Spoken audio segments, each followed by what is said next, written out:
Page India news, सड़क से सदन तक। हमारे बीच में है आज उमेश बिसेन जी, गौ रक्षक के नाम से इन्हें जाना जाता है। छत्तीसगढ़ में आपने गौ रक्षक के लिए काफ़ी काम किया है। पेज इंडिया में आपका स्वागत है। क्या कहना चाहेंगे, नई सरकार बनी है, अब क्या गौ माता की रक्षा हो पाएगी? नई सरकार के हिसाब से नए लोग बैठे हैं, तो पूरी अपेक्षा है कि वो गौ रक्षा के क्षेत्र में एक कड़ा पहले बयान देना चाहिए। कार्य तो बात की मार्मा है, क्योंकि तस्करों का जिस प्रकार से 20 वर्ष मेरे जानते 20 वर्ष से मनोबल बढ़ा हुआ है, क्योंकि पूरे 15 साल भाजपा सरकार थी, जिन्होंने, मैं हमेशा बोलता हूँ, हर मीडिया मंच में बोला है कि 15 साल भाजपा ने सिर्फ तस्करों को पाला और उनको इतना संरक्षण दिया कि वो 5 साल में भूपेश बघेल सरकार भी उस तस्करों का कुछ नहीं बिगाड़ पाई। और तस्कर तो डंके की चोट में बोलते हैं, हमारे मुँह में बोलते हैं, हमारा संदेश भेजाते हैं और ये कहते फिरते हैं कि सरकार को हम यूं ही चुटकी में खरीद लेंगे, क्योंकि इतना पैसा हमारे पास है, करोड़ रुपए देंगे और हम सरकार को खरीद लेंगे। और उससे बिकते हम भी जान रहे हैं, कई विधायक, कई थाने, IAS अधिकारी तो पूरे बिके हुए हैं। 15 साल ही हुई थे, 5 साल भी थे और आगे भी रहेंगे। सबसे बड़ा जो IAS का मामला, यही पैसा लेते हैं, IPS लेते हैं पैसा। पूरा एक बॉडी जो है, जो प्रशासन तंत्र का, ये बिका हुआ है। विधायक समय अनुसार बिकते हैं, आज ये है, कल दूसरे विधायक को बिक जाते हैं। तो मछली तस्करी चालू है यहाँ पे, युद्ध स्तर पे चालू। छत्तीसगढ़ का जो कोसली, सब पूरे देश में गौवंश जो था कुछ वर्षों पहले, वो छत्तीसगढ़ में था। कोसली था जो दूध भले ही कम देती थी, उससे जो गोबर था वो उसमें इतने गुणवत्तावान गोबर था, जिससे बहुत जल्दी जैविक कृषि को उत्पादन हो सकता था। पर एक हमारे यहाँ के जो नेता हैं, इतनी बौद्धिक क्षमता नहीं है हमारे यहाँ के नेताओं की कि गौवंश के लिए सोच सके और जैविक कृषि के लिए सोच सके। मंच में तो बड़ा बात बोलते हैं, बुलाएंगे तो किसी पर्यावरण बहुत सी बात, जब प्रैक्टिकल में धरातल में जाते हैं तो इन लोग उस यथास्थिति में काम करते नहीं मिलते।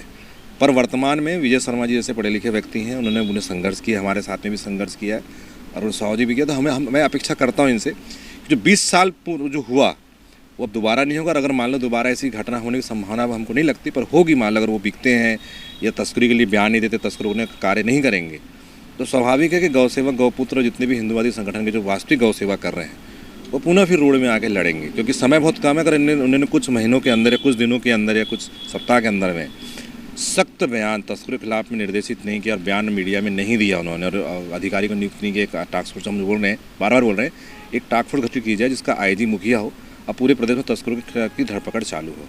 वो उन्होंने गठन नहीं किया, तो स्वाभाविक हम रोड में आके इनके लिए इसमें लड़ेंगे। एक चीज़ और है, रमन सरकार ने मुझे याद है कि रासुका लगाने की बात करी थी। डॉक्टर रमन सिंह कथनी करने में फ़र्क था।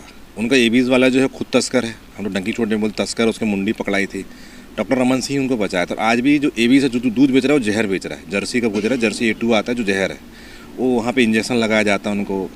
और जितने भी वहाँ पे गर्भाधान होते हैं, कृत्रिम गर्भाधान, जो बलात्कार, जर्सी का ही बलात्कार करके उन लोग बच्चे पैदा करते हैं, दूध निकालते हैं। ऐसा दूध जब मार्केट में हमारे बीमार कर रहे हैं, उसको पूरा संरक्षण डॉक्टर रमन सिंह जी का है। तो रमन सिंह की कथनी करनी फर्क, तभी तो 15 साल के बाद चुनाव और आज भी वो मुख्यमंत्री नहीं बन पाए। तो अगर अपना सुधार करना, पहले ABS को बंद करवाएं, क्योंकि बड़ा तस्कर तो वही है छत्तीसगढ़ में। ABS के खिलाफ आपने कुछ प्रदर्शन भी किया था कुछ दिन पहले। ABS के खिलाफ में जब सरकार BJP शासनकाल में किया था, क्योंकि 3 FIR के खिलाफ में गोपाल साहू द्वारा की जाती, हमारे भी दिवंगत हो गए हैं वो, टाना गाँव के अंदर में। ABS की बहुत सारी शिकायतें थी, उनके दूध का टेस्ट कराया, फेल हो गया उसमें क्योंकि वो जर्सी का है, ऊपर से इंजेक्शन के वो टॉक्सिन उसके अंदर में आते थे। और ABS तो ABS नहीं, जर्सी का, ABS के साथ जितने जर्सी का यहाँ जर्सी है जो पूरे प्रदेश में, बंद कर देना चाहिए।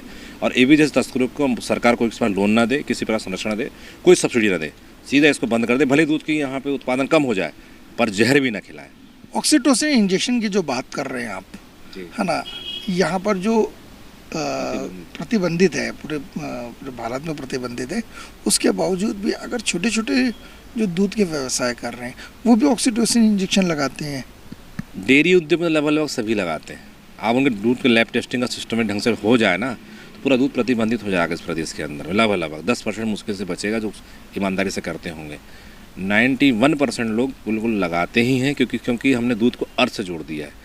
और गाय का जहाँ मामला था, वहाँ आस्था का विषय था। आस्था का व्यापार अगर कर देंगे, इंजेक्शन के से बड़े इंजेक्शन लोग लगाना चालू कर देंगे। आस्था का जहाँ पे व्यापार होता है, वहाँ पे दुर्गति ही होती है। आस्था से अगर जिस बात और याद आई, ऑक्सीटोसिन इंजेक्शन के बारे में एक किसी ने कहा था, डॉक्टर ने, कि इससे नपुंसकता आती है। हाँ बिल्कुल सही, उन्होंने गलत नहीं कहा। आप जो जर्सी ज़्यादा पीते हैं उनको पता करना उनका शरीर की स्थिति क्या है, चर्बी बढ़ जाएगी, उनका BP ऊपर नीचे हो जाएगा। जो अगर कोई बीमारी है तो बढ़ जाएगी उसके अंदर में। तो नपुंसकता तो बहुत साधारण, बड़ी बड़ी कैंसर जैसी बीमारियाँ जिस वैज्ञानिक ने जर्सी का आविष्कार किया, उनका नाम भूल रहा हूँ, वो खुद कैंसर से, मतलब अंतिम में लाइन लिख के भेजा कि मैंने जो आविष्कार किया है वो पूरे विश्व के लिए एक जहर है करके। ये बताइए कि छत्तीसगढ़ में सबसे ज़्यादा गौ माता थी, है क्या थी? वो थी, अब नहीं है। मैं बता रहा हूँ, इस 7 वर्ष बताता हूँ। अभी 7 वर्ष पहले भाटा गाँव में झुंड मिल जाता था आपको, डूंडा में, जितने ग्रामीण क्षेत्र हैं ये सब अब नहीं दिख रहा है। और इन्होंने अभी हमारे IAS, जो पढ़े लिखे IAS, अनपढ़ IAS अफसर हैं, मैं नाम लेता हूँ, एक बहुत नामी ग्रामी IAS अधिकारी है। पहले गौरव सिंह थे यहाँ पे आदरणीय जिला पंचायत में, और संजीव झा थे कोरबा में। ये IAS हैं, ये अनपढ़ बोलता है इनको। इन्होंने लिखा मवेशी मुक्त सड़क, मतलब गौधन, जिस देश में गौधन पूजित हो, गौधन दर्शन को शुभ माना जाओ, और शहरी क्षेत्र में, ग्रामीण क्षेत्र को आप शामिल करते हो, ग्रामीण क्षेत्र में लिखा जाता है कि आप ये मवेशी मुक्त सड़क, मतलब आप कुल मिला के उनकी चारा भूमि में कब्जा कर लोगे, और मुक्त मतलब सीधा कुल मिला के उस क्षेत्र में गौवंश नहीं दिखना चाहिए, कहने का मतलब ये है। तो IAS अधिकारी जब मंच में आएगा तो प्रकृति प्राण की बहुत अच्छी बात बोलेगा, जो आप और मैं नहीं बोल पाएंगे, इतनी गुणवान और साइंटिफिक बात करेंगे। प्रैक्टिकल में जब आएंगे तो वो अंग्रेजी कुत्ता पालते दिखेंगे, पर गाय की नफरत दिखते कर देंगे। तो IAS अधिकारियों को नैतिक शिक्षा की ज़रूरत है और प्राथमिक शिक्षा की ज़रूरत है। एक सर्वे और आया है कि हिंदुस्तान में 3 करोड़ से अधिक कुत्ते पाले जा रहे हैं, ना कि गाय।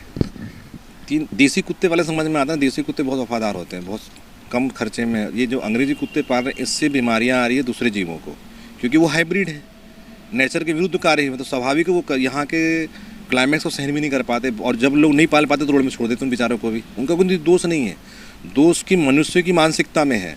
और खासकर ये IAS IPS और जो UPSC से जो लोग आते हैं ना, इसमें को अंग्रेज लगने लगते हैं। मैं सीधा बता रहा हूँ, मेरा व्यक्तिगत बयान है, ये अंग्रेज एक तरह से, ये मानसिक रूप से अंग्रेज बन जाते हैं, ये मूल भूल जाते हैं। इनको नैतिकता का पाठ पढ़ाने के लिए प्राथमिक किसी गुरुकुल में भेजना जरूरी है। नई सरकार आई है, पिछली सरकार ने गौठान योजना बनाई थी, यानी जिस तरीके से जो गाय की सारी चीज़ें, यानी गौमूत्र से लेकर गोबर और गौठान, ये सारा काम करा था। उसके बावजूद भी सरकार उनकी नहीं आई है। क्या लगता है कि नई सरकार को गौठान पे काम करना चाहिए क्या? पूर्व सरकार जो थी, भूपेश बघेल सरकार की योजना बहुत अच्छी थी, उसका तो संघ ने भी स्वागत किया, संघ के लोग जाकर स्वागत भी किए थे। पर 15 साल जो चोर अधिकारी वहाँ बैठे हुए 5 साल में थे, वो चोर अधिकारियों पे भरोसा करना भूपेश बघेल की बहुत बड़ी भूल थी। ये उन्हीं चोर अधिकारियों, ये IAS जो है ना, चोर है हमारे यहाँ के बहुत ज़्यादा। और ये IAS कभी गोबर उठानी, तो ये गौवंश की मानसिकता, साइकोलॉजी को समझेंगे। अब वो ठूस दो वहाँ बोलते हैं, फिर वहीं से तस्कर इकट्ठे मिल ले जा रहे हैं, किसको देना किसको नहीं, किसी को भी दे दो। मतलब इतनी तस्करी हुई ना इस चक्कर में, इतना भरोसा करना नुकसानदायक था। भूपेश बघेल को खुद इस चीज़ को मॉनिटरिंग करना था। उन्हें अधिकारी भरोसा कर आयोग में ऐसे कायर व्यक्ति को बैठाया, राम सुंदर दास महन। इसको गाड़ी मिल गई, उसे घूमने में मस्त था, अपना जांजगीर चांपा इधर उधर। उसने कभी भी गौवंश के लिए खुद जाकर तस्करी नहीं पकड़ी, और न गौवंश के लिए उसने कभी, उसी जो गौशाला है ना वो भाटा गाँव में गुरुधारी मठ में, वहाँ खुद गौवंश नहीं, वहाँ से तस्कर खुद ले जाता था। मैं पकड़ा हूँ स्वयं, वहाँ कसाई वहाँ उससे गौशाला में गाय काटा है, मैं पकड़ा हूँ, मैं उसका गवाह हूँ, मैं विटनेस, मैंने शिकायत की है। जब ऐसे कायर लोगों को आप बनाओगे अध्यक्ष, तो स्वाभाविक गौवंश दुर्दशा होगी। भूपेश बघेल जी को 15 साल उस अधिकारी भरोसा नहीं करना था। अधिकारी लोगों के अगर कहने पर अगर नेता चलेंगे तो स्वाभाविक है गौवंश का ना संवर्धन हो पाएगा, ना रक्षण हो पाएगा, ना गौवंश का संरक्षण हो पाएगा, ना संवर्धन हो पाएगा। गौवंश को आज ऐसे ही जिस तरीके से पहले गौ माता की सेवा की जाती थी, वैसी सेवा की ज़रूरत है, तभी गौवंश बच सकता है। कैमरामैन साजिद के साथ मैं इमरान खान।